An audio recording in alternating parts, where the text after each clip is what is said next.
Hey guys, welcome back to Social English. My name is Simi. In today's grammar lesson, we're going to be going through everything you need to know about the zero and first conditional. By the end of this lesson, you'll have a strong understanding on how to use these conditionals in everyday conversations. But that's not all. I've also created a detailed PDF guide packed with examples, exercises, and tips to help you master the zero and first conditional perfectly. So be sure to download it right now or right after watching this video. Let's start. What are conditionals? Conditionals are sentences that describes a situation and its possible result. These sentences are made up of two clauses, the if clause and the main clause. Today, we'll focus on zero and first conditionals, which are used to talk about real situations. Mind you, in English, we have about 5 conditionals: the zero conditional, the first conditional, second conditional, third conditional, as well as mixed conditional. So if you ask me, what are zero conditionals? Zero conditionals are used to talk about general fact, scientific fact, as well as things that are always true under certain conditions. In other words, if this happens, this is the result. When using the conditionals to make a sentence, we can also replace if with when or whenever, without the meaning of the sentence changing.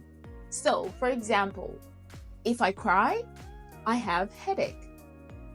Whenever I cry, I have headache. When I cry, I have headache. These sentences have the same meaning with if, when, or whenever. It simply remains the same. Interestingly, we could also swap the position of the clauses in a case whereby the main clause can appear before the if clause. So, for example, I have headache if I cry. However, when we swap the order of this sentence in a case whereby the main clause appears before the if clause, the sentence doesn't include a comma. You might be wondering, why don't we use comma if the sentence is reversed? Well, that's because when a sentence begins with a dependent clause, like the if clause, a comma is used to separate the if clause sentence from the main clause. And also, starting a sentence with a dependent clause naturally and typically creates a natural pause. For example, if you don't sleep, you get tired. This sentence has a natural pause right after the if clause. On the other hand, when the main clause comes first, the sentence usually flows smoothly without the need for a pause. So the use of comma isn't necessary. For instance, you get tired if you don't sleep. This sentence doesn't need a pause right after the main clause because we do not use a comma. Let's look at more examples.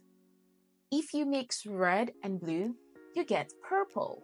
I smile whenever I am happy. If you don't water the plants, they die. The bell rings when the class ends. We also use the zero conditional to give instructions using the imperative in the main clause. For example, if you see a stranger, don't talk to them. If you feel sick, stay at home. Before we dive deeper into the first conditional, make sure you practice using the PDF I've provided to make sure you've mastered the zero conditional perfectly and to check your understanding. So, what about the first conditional and what do we use it for? The first conditional has the if clause plus the present simple, and then the future will in the main clause. This time around, we're not talking about fact, general truth, or scientific fact. But with the first conditional, we use it to talk about things that will probably be true and things that will probably happen. Now let's look at some examples on the screen. If she practices, she'll pass her exam. I'll go to the party if they invite me. I'll is the contraction of will. So if you want, you can say, if they invite me, I will go to the party. Or if they invite me, I'll go to the party. The first conditional is not only used to talk about future possibilities, but it can also be combined with modal verbs to express different degrees of certainty, permission, obligations that might happen using modal verbs like might, can, should, or must. Let's explore how to use modal verbs with the first conditional. For example, if it rains tomorrow, we might cancel the picnic. The modal verb might describes the possibility of canceling the picnic. However, the decision depends on the weather. If it rains, we might cancel. And if it doesn't rain, of course we won't cancel. The second example, if you feel tired, you should go to bed. The modal verb should is used to give advice. It recommends that if you're tired, simply go to bed. It's as easy as that. The third example, if you finish your homework, you can watch the TV. The modal verb can shows permission. You can do this unless this is the result. As we're about to finish our lesson on the conditionals, I think it's important for us to look at some common mistakes that can be made. Knowing these mistakes will help you use the conditionals correctly. There are a few examples of what might go wrong and how to fix them. The first one is using will in the zero conditional. For example, if you mix red and blue, you'll get purple. This sentence is incorrect. The correct sentence should be, if you mix red and blue, you get purple. Remember, in the zero conditional, both the if clause and the main clause use present simple to talk about a general truth or fact. So in this case, using will is absolutely incorrect because we're not talking about something that is possible in the future. Another thing that might go wrong when using the first conditional is mixing up the conditionals together.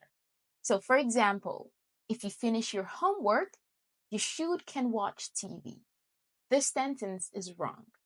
The correct sentence should be, if you finish your homework, you can watch the TV. When given permission or suggesting something, we use one modal verb. Combining two modal verbs together is incorrect. Thanks for watching this video, and I hope the lesson on the zero and first conditional was helpful. To make practicing easier, I've put together a free PDF packed with exercises and tips. You can download it from the link in the description below. If you liked watching this video, make sure you give it a thumbs up and subscribe for more English lessons like this. And if you have any questions, feel free to leave them in the comments. I'll help you out. Goodbye, and I'll see you next time.